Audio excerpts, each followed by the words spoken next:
Subscribe कीजिए daily trending news channel को और बेल के बटन को दबाइए और आने वाले इंटरेस्टिंग न्यूज के मजे पाइए। दुनिया में कई देश ऐसे हैं जहां महिलाएं अब भी बदतर हालात में रह रही हैं। इन्हीं में से एक देश है सऊदी अरब। यहाँ महिलाओं को कई बेसिक अधिकार तक हासिल नहीं है। वहाँ महिलाओं की हालत का अंदाजा आप इसी बात से लगा सकते हैं, उन्हें घर से अकेले निकलने तक पर पाबंदी है। जानिए वहाँ के ऐसे नियम जिनकी आप कल्पना तक नहीं कर सकते। बिना 2 पुरुष गवाहों के कोई भी महिला प्रॉपर्टी नहीं खरीद सकती। मजेदार बात तो ये है कि पुरुष गवाह के बिना महिलाओं की पहचान की पुष्टि नहीं होती है। यही नहीं, जो 2 पुरुष महिला की पुष्टि करने आते हैं उनकी विश्वसनीयता की पुष्टि करने के लिए भी 4 और पुरुष गवाहों की जरूरत होती है। यहाँ महिलाएं स्पोर्ट्स में हिस्सा नहीं लेती। अगर कोई ऐसा करे तो लोगों का गुस्सा फूट पड़ता है।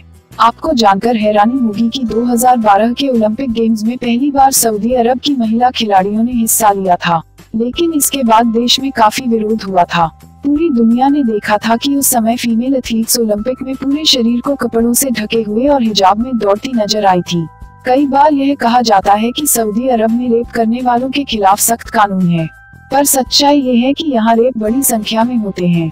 शायद आपको ये पता नहीं होगा कि यहाँ पत्नी के साथ जबरन संबंध बनाने को रेप नहीं माना जाता। दूसरी रेप की घटनाओं में किसी आरोपी को तब तक सजा नहीं दी जा सकती जब तक रेप के 4 चश्मदीद न हों।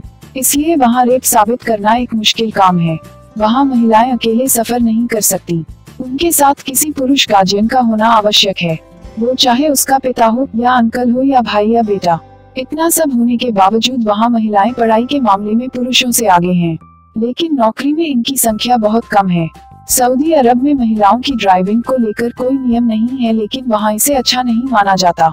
कई विरोध प्रदर्शनों के बाद अब महिलाओं को केवल बच्चों को स्कूल छोड़ने और परिवार के किसी सदस्य को अस्पताल पहुंचाने के लिए ड्राइव करने का अधिकार मिल गया है। डेली ट्रेंडिंग न्यूज की रिपोर्ट। सब्सक्राइब करें हमारा चैनल ऐसे ही लेटेस्ट और इंटरेस्टिंग न्यूज के लिए।